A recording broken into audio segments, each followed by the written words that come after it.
Mga bossing, nakareceive ako dito ng comment, sabi niya po, mamatay na daw ako. Itong taong to, na-scam to. Buraot ka kasi. Oh, Alabama, 745. Sabi niya, mamatay na daw ako. Oh, tingnan niyo itsura nito. Huwag kang magsalita ng ganyan, bossing. Oh, makipag-ugnayan po kayo Bossing, muna sa akin. ako po yung admin ni Kung Solo. ni-scam kita, kung ako po yung scammer, ngayon pa lang nagtago na ako. Wala tayong TikTok transaction. Kaya nga, lagi kong pinapaalala sa inyo, no TikTok transaction sa Facebook. Dahil mula pa noon, Facebook lang po yung may transaction sa akin. Puro video, puro reels, long form video, nasa Facebook. Wala po tayong TikTok. Meron ako, King of All Trade, yung Jack Sparrow naman po yun. Puro po yun, good vibes. Ngayon, itong nagbebenta sa TikTok, gamit yung pangalan ko, gamit yung mga video ko, scammer po yun. So ito po mga bossing, binuhay ko na po yung account ko sa TikTok para po makikisabay ako sa scammer na yan. Pero lagi ko po sinasabi, every time na mag-upload ako ng video sa Facebook, no TikTok transaction.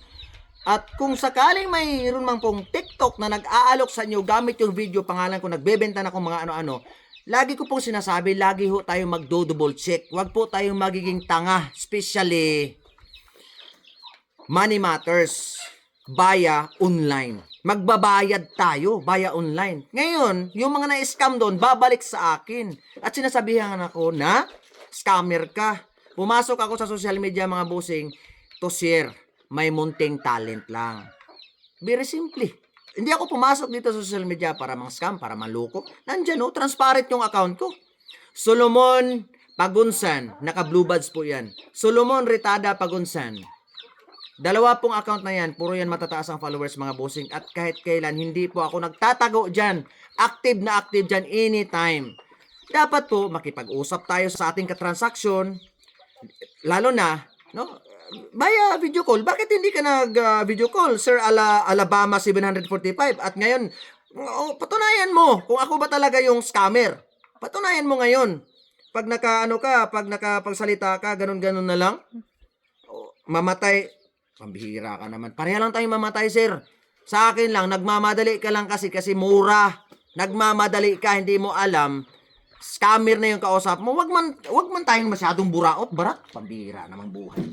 Tapos ngayon, babalik dito sa akin, tapos sabihin mamatay ako. Patunayan mo, sir. Sa totoo lang, lahat po na nakipag-transact sa akin yan sa Facebook, nakakarating. Lahat po ng binayaran nila, nakakarating. Yung iba, repeat buyer. Yung iba, 2 times, 3 times, yung iba, 4 times na pong bumili sa akin, mga bossing. Ayun. Speaking of scammer, mga bossing, sa totoo lang po, no?